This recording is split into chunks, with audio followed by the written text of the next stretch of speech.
Fala, gente amiga, tudo bom? Eu sou Carlos Lose e este é o Batata Diário, o seu programa de dicas do Diário do Capitão. E hoje nós vamos continuar nossas análises de episódios de Jornada nas Estrelas, voltando a DS9, mais especificamente o 9º episódio da primeira temporada, intitulado Vá para Casa. Gente, esse é um episódio que, mais ou menos, né, um episódio mediano, né, que a gente está vendo aí nessa primeira temporada, uma primeira temporada que até agora, né, esses 8 episódios que analisamos da primeira temporada de DS9, a maioria deles foram muito bons, né, mas esse episódio foi um episódio mediano, ele foi um episódio mais ou menos, e tinha até um potencial para ser um episódio melhor, né, por quê? Porque esse episódio ele vai tratar do primeiro contato, né, com uma espécie alienígena do quadrante gama, né? Então o Sisko estava todo ali preocupado com isso, né? Ele estava exigindo que seus oficiais estivessem impecáveis, né? Até o Dr. Bashir não estava com seu uniforme de gala, né? O Sisko passou ali, né? Pagou geral, né? Como a gente fala, né? Deu-lhe uma tremenda de uma bronca, né? E aí de repente você tem essa espécie WAD, né? Chegando, né? À estação, né? E aí todos os oficiais ali das operações ali, né, todos os oficiais sêniores da estação ali, impecavelmente vestidos, e quando os WADs chegam, né, a primeira coisa que os WADs perguntam, né, não dão nem muita bola para os oficiais sêniores, não dão bola para o Sisko, né, o que os WADs querem é ir para o Quarks Bar, né, eles querem ver os jogos do Quarks Bar, no caso. E aí, né, o Sisko fica assim meio bolado, né, com esse negócio, né, mas lá vão os caras pro Quarks Bar, né. E aí, lá no Quarks Bar, né, os caras começam a jogar, né, tem aquele contato lá com o Quark, coisa e tal, eles começam a jogar dado, né. A gente percebe que eles são muito bons, né, de jogo, né, que eles ganham uma partida de dado atrás da outra, né, e aí o Quark é obrigado a viciar, né, a roleta do dado lá para eles pararem de ganhar, né. Só que os caras percebem isso, né? E aí o líder, né, desses WAD era um cara altamente intimidador, né? E de repente o que acontece, né? O Quark começa a pedir desculpa, começa a oferecer holosuite de graça, essas coisas todas que a gente sabe que o Quark faz, né? Quando ele está numa situação mais apertada, né? E aí os WAD chegaram e falaram o seguinte: não, vamos jogar, né? Eu trouxe um jogo, né, novo para você, eu trouxe um jogo para cá, né? Vamos jogar a nossa partida, uma partida honesta, tá? E aí o Quark, tá bom, mas e as regras, né? Você vai aprender as regras aos poucos, né? E aí o jogo começa, né, no caso, o Sisko, né, que já está nos seus aposentos dormindo, de repente ele aparece numa espécie de lugar onde você tem várias portas, coisa e tal, né? E aí mais a Dax, a Kira e o Bashir aparecem, né? E aí eles vão andando, né? Eles vão procurando sair daquele lugar ali, e no final das contas eles acabam sendo as peças do jogo, né? E aí a gente vai é detectado o sumiço deles na nave, né? O Odo começa a investigar e o Odo chega, né, à sala de jogos, né?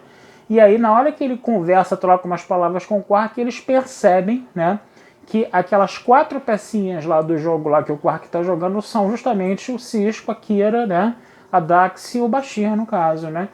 E o cara, né, que é o líder lá do Zoad, ele fala de uma forma tão intimidadora que fica, né, aquela impressão, né, de que a vida, né, dos oficiais sêniores está dependendo da forma como o Quark vai mexer nas peças, né? Então o episódio ele vai transcorrendo dentro dessa vibe, né? O Odo tem que acreditar no Quark, né, que é uma coisa meio difícil, né, que o Quark é um jogador, né?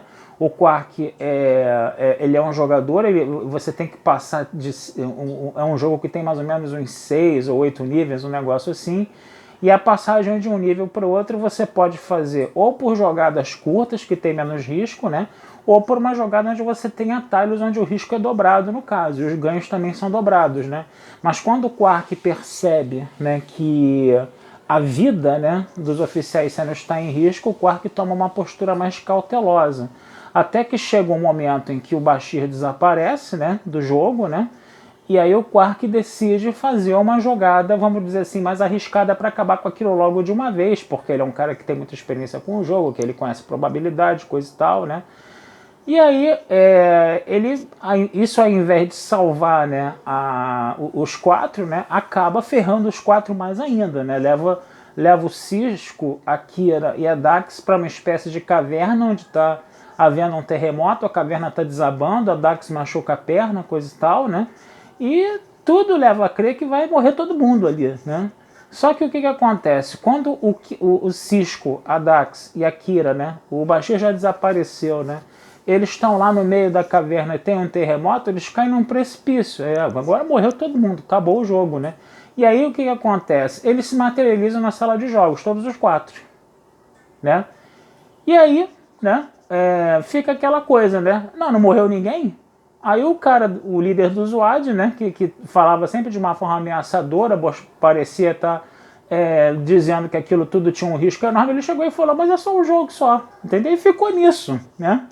E aí os Zoad, vamos dizer assim, foram embora, né? No caso, eles iriam embora, né? Aí o Cisco ficou muito revoltado, ele queria, né, passar uma descompostura lá no Zoad, né, coisa e tal, né? Mas o Odo falou o seguinte, né? Eu descobri que eles forçaram essa barra aí, por quê? Porque o Quark trapaceou na mesa de Dabo, né? O Quark confessou aqui que trapaceou na mesa de Dabo, né? Quando ele teve que escolher pela vida de alguns oficiais sêniores durante o jogo, né? Ele começou a gritar, pedir desesperadamente, coisa e tal, né? E aí, quer dizer, ficou aquele negócio. Então a culpa foi do Quark, né? Aí os Zoads chegaram, né? Falaram assim, bom, tá tudo resolvido, então a gente vai embora, né? Foi embora. E o Quark, né? Termina com o Quark indo atrás deles, né? Querendo saber como é que eles poderiam, vamos dizer assim, ceder os direitos daquele jogo, né? O WAD, ou negociar os direitos para o Quark ter o jogo de WAD deles lá, né? No Quark's Bar, né? Então, quer dizer, foi um episódio que valeu pelo suspense, né? Das jogadas lá que o Quark fazia, pelos perigos, né, entre aspas, né, que essa tripulação sênior passava, né? Mas não foi um episódio que acrescentou muito, não foi um episódio que está ali falando, por exemplo, dos conflitos entre os cardassianos e bajorianos, né? Ele não está muito conectado, né, ao universo de DS9, a não ser pelo fato, né, de que os Zoad foram o primeiro povo, né, do quadrante Gama com o qual o Cisco e a estação tiveram contato, mas isso acabou funcionando mais como um pano de fundo, entendeu? Então, quer dizer, é um episódio que vai ter, né, a sua carga de suspense, vai ter um alívio cômico no final, mas que não acrescenta muita coisa à série não, entendeu? Então, vale mais pela curiosidade mesmo de você ver ali, entendeu? E é isso, não tem muito o que falar desse episódio. Então vou ficando por aqui, desejando a vida longa e próspera de sempre. Esse texto, né, o texto sobre esse episódio vai estar lá na Batata Espacial, e não deixem de curtir, compartilhar, comentar e dar o likezinho lá no Diário do Capitão, que a ajuda de vocês sempre é muito bem-vinda pra gente, tá? Um abração, fui e até a próxima.